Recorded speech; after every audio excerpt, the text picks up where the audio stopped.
Surplus का budget बनाने का। तो इसलिए हमेशा जो हमारे यहाँ बजट इत्यादि बने उसमें हमारी सरकार को क्या उठाना पड़ा, डेफिसिट, घाटा उठाना पड़ा। क्या उठाना पड़ा, घाटा। घाटे का मतलब है कि कहीं बाहर से कर्जा ला करके उसमें डालना पड़ा, और वो क्या कहलाएगा, घाटा। किस प्रकार का घाटा है उस आधार पर अलग अलग नाम रख दिए जाएंगे। तो इसलिए इसमें जो घाटे आ गए, जो डेफिसिट आ गई, उस घाटे को अलग अलग नाम देते। कौन कौन से घाटे आते चले, तो उन सारे घाटों के बारे में पहले हम लोग सीख लेते, तब बजट का निर्माण सही रहेगा ना। बोलो तो आओ चलो सीखो, शुरुआत करो, सिखाता हूँ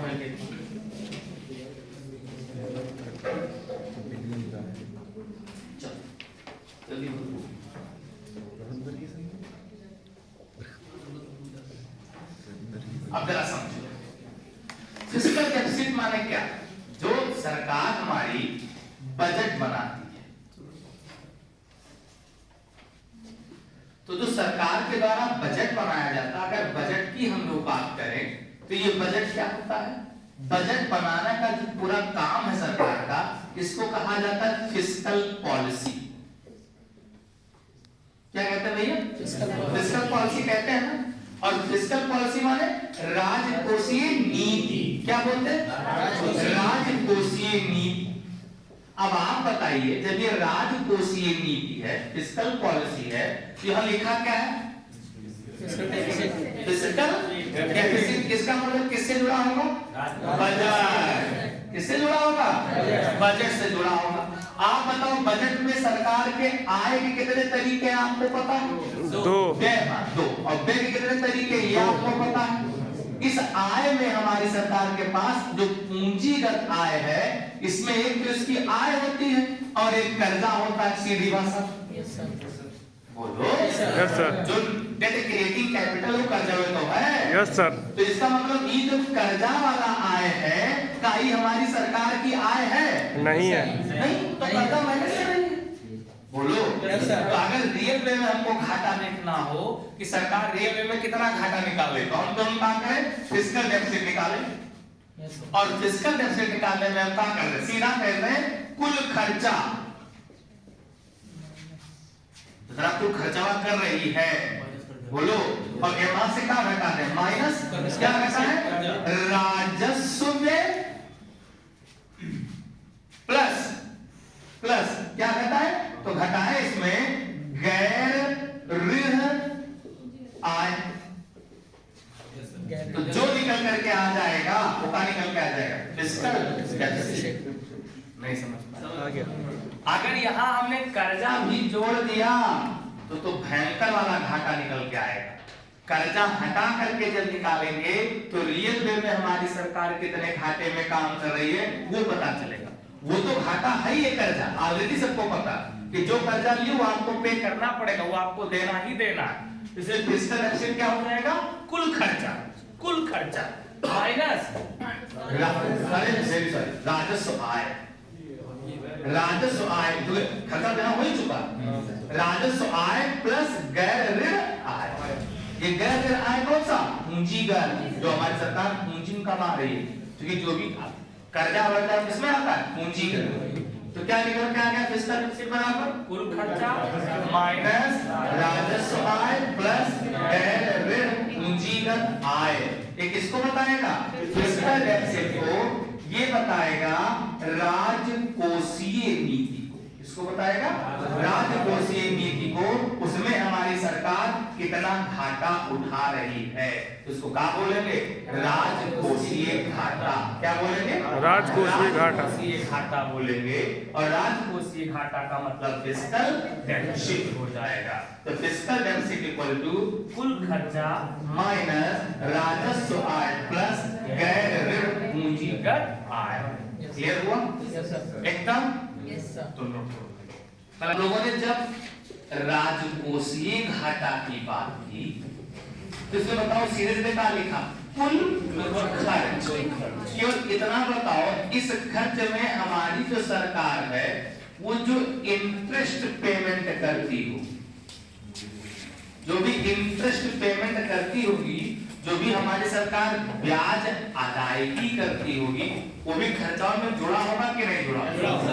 जुड़ा होगा। Yes sir. और इसलिए एकदम प्राथमिक घाटा कितना है ये नहीं पता चल पाएगा। जो इंटरेस्ट पेमेंट हुआ वो तो जो सरकार ने कभी कोई कर्जा लिया होगा उसका ब्याज अदा कर रही है। तो वास्तव में हमारा अपना प्राथमिक घाटा क्या है ये कैसे निकालें? एकदम आसान सा तरीका है, तुरंत का लिखें, ऐसे लिखें प्राइमरी डेफिसिट। प्राइमरी डेफिसिट प्राथमिक घाटा। और इस प्राथमिक घाटा को निकालने का सबसे बढ़िया तरीका क्या है? ये खर्चवामा ये घटवामा सारा सब कुछ जुड़ा है ना? Yes sir. बोलो। और सरकार का कर्जा भी नहीं जुड़ा है? नहीं। बोलो। यस सर, नहीं जुड़ा। नहीं जुड़ा है ना? नहीं जुड़ा। तो जब कर्जा नहीं जुड़ा है तो इसी राजकोषीय घाटे में से, इसी फिजिकल डेफिसिट में से अगर हम इंटरेस्ट पेमेंट को घटा दें, इसको घटा दें, ब्याज अदाई पेमेंट को अगर हम घटा दें सीधे क्या निकल करके आ जाएगा? प्राथमिक डेफिसिट, यानी सीधे निकल करके आ जाएगा साहब प्राथमिक घाटा। नहीं समझ आया? समझ में सब याद करना है आपको। राजकोषीय घाटा समझ में आया? राजकोषीय घाटा में क्या जुड़ा था? ब्याज अदायगी। ब्याज अदायगी को हटा दे तो हमारा अपना प्राथमिक घाटा निकल के आएगा, प्राइमरी डेफिसिट निकल के आएगा। तो इस राजकोषीय घाटे में से हमने किसको हटा दिया? इंटरेस्ट पेमेंट को घटा दिया, ब्याज भुगतान को घटा दिया, तो क्या निकल के आ गया? प्राथमिक घाटा।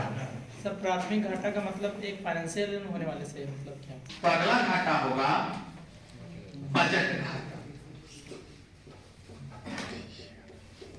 Budget deficit. और जो बजट डेफिसिट है साहब ये क्या होता है? तो बजट डेफिसिट जो होगा, बजट घाटा जो होगा ये एकदम आसान है। इसमें हमें कोई 1% का दिमाग नहीं लगाना। जितना सरकार की आय है माइनस में चला, वो माइनस में चला जाए तो घाटा, माइनस में ना जाए तो नहीं घाटा। क्योंकि हम पहले से ही घाटा नहीं करें तो हम पहले क्या लिखें? बजट व्यय माइनस बजट आय। अब बजट व्यय में क्या क्या आ जाएगा साहब? दोनों। कौन कौन? राजस्व व्यय और पूंजीगत व्यय। कल ही पढ़ा हुआ है। Yes sir. यही तो बताया है। Yes sir. यही तो बजट का है।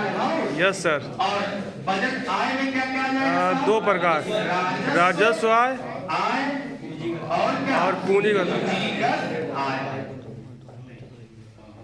ये दो चीजें होंगी। अगर ये माइनस में आ रहा है तो माइनस में आएगा ही आएगा, तो क्या निकल के आ जाएगा? Budget deficit. नोट कौन सा घाटा है? राजस्व घाटा है, रेवेन्यू डेफिसिट। कौन डेफिसिट? रेवेन्यू डेफिसिट है। रेवेन्यू डेफिसिट माने राजस्व घाटा। और राजस्व घाटा कैसे निकल करके आएगा साहब? तो राजस्व घाटा निकल करके आ जाएगा अगर हमारी सरकार क्या करे? अपने राजस्व व्यय में से किसको? अपने राजस्व आय को घटा दे। हम लोगों ने खूब बढ़िया डिस्कस किया है कि राजस्व व्यय माने वो व्यय जो हमारी सरकार डेली टू डेली एक्सपेंड करती है, खर्च करती है, जो रोजमर्रा के काम चलाने पे सरकार का व्यय है। कल बताया गया जो खर्चा है वो सबका सब क्या है भैया? वो राजस्व व्यय। और राजस्व आय में दो तरीके हम लोगों ने डिस्कस किया है। एक क्या है? बोलो जल्दी। Tax revenue. एक क्या है? Non tax revenue.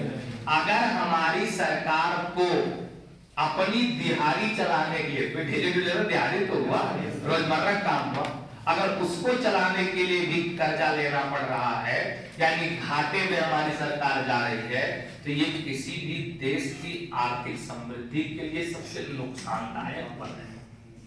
इसलिए हमारी सरकारें क्या करें? सब्सिडी रिड्यूस कर रही, हर प्रकार के खर्चे को रिड्यूस कर रही, ताकि हम किससे बच पाए? राजस्व घाटे। क्योंकि राजस्व घाटा हमने कल बताया था। बताओ, राजस्व व्यय प्रोडक्टिव इन नेचर का है? नहीं। 1 रुपया सरकार राजस्व व्यय करके कमाती है? नहीं कमाती। और जब एक भी पैसा राजस्व तय करके नहीं कमाती है, ऐसे में अगर हमारी पूरी सरकार को कर्जा लेना पड़ जाए, लोन लेना पड़े, तो फिर इनकम भी इनको पैसे नहीं हो रहा है और खर्चा भी बढ़ता जा रहा है। तो ऐसे में हमेशा क्या होता जाएगा, डेक्लाइन होता जाएगा। जो सरकारें हमेशा किसको अवॉइड करने का प्रयास करती है, राजस्व खाते। नोट कर लीजिए सर, इसीलिए जॉब नहीं निकालने क्या बोलेंगे, करेंट अकाउंट डेफिसिट, चालू खाता घाटा। यानी अब बारी किसकी आती है, करंट अकाउंट डेफिसिट की आती है, चालू खाता घाटा की बारी आती है। अब चालू खाते का घाटा क्या है, करंट अकाउंट डेफिसिट क्या है, तो जरा पहले ये समझे करंट अकाउंट होता क्या है। ऐसे देखो यहाँ एक लेजर है, एक किताब है, कापी मतलब किताब, 2 पेज है। एक पेज में इधर लिखा है इंपोर्ट, इंपोर्ट माने आयात, जो हम किसी दूसरे देश से अपने देश में वस्तु या सेवा मंगाए वो क्या होगा, आयात, इंपोर्ट। दूसरा पेज है सामने इसके, इसमें लिखा है निर्यात, एक्सपोर्ट। एक्सपोर्ट माने जब हम किसी दूसरे देश में अपने यहाँ सेवा या वस्तु को बेचें, ये हो गया बेचना, ये हो गया खरीदना। अगर हमने क्या किया, टोटल खरीदा 100 रुपए का और बेचा 90 रुपए का, तो मिला हमको कितना, 90। बोलो यस सर। मिला हमको कितना, 90, और देना हमको कितना है, 100। क्या संभव, माइनस में गए, और माइनस में गए तो कौन सा घाटा है ये, करंट अकाउंट डेफिसिट, चालू खाता घाटा। नहीं समझ आया, और ये भी बहुत तेजी से बढ़ने लगे जब, तो समझ जाओ कि वो देश डिक्लाइन की ओर जा रहा है, उसके हालात बहुत जल्दी खराब होने वाले हैं। समझ आया, ये हमारे यहाँ कब हुआ था सबसे ज्यादा घातक, 1990 तो हमारे सरकार क्या ले गई, लिबरलाइजेशन, नहीं समझ आया, आ गया तो इसको भी नोट करो। Current account deficit equal to आयात माइनस नील। ये समझने की आपको याद है, और ना समझ में आए तो चार्ट बना, ठीक। 23 और 24 इस फाइनेंशियल ईयर का हम लोग बजट बनाने जा रहे हैं। किसका, 2023-24 फाइनेंशियल ईयर का हम लोग बजट बनाने जा रहे हैं। अब आप बताओ साहब, जब हम लोग 2023-24 का बजट बनाएंगे, जब ये बजट पास होकर के आएगा तो इंप्लीमेंट कब से होगा,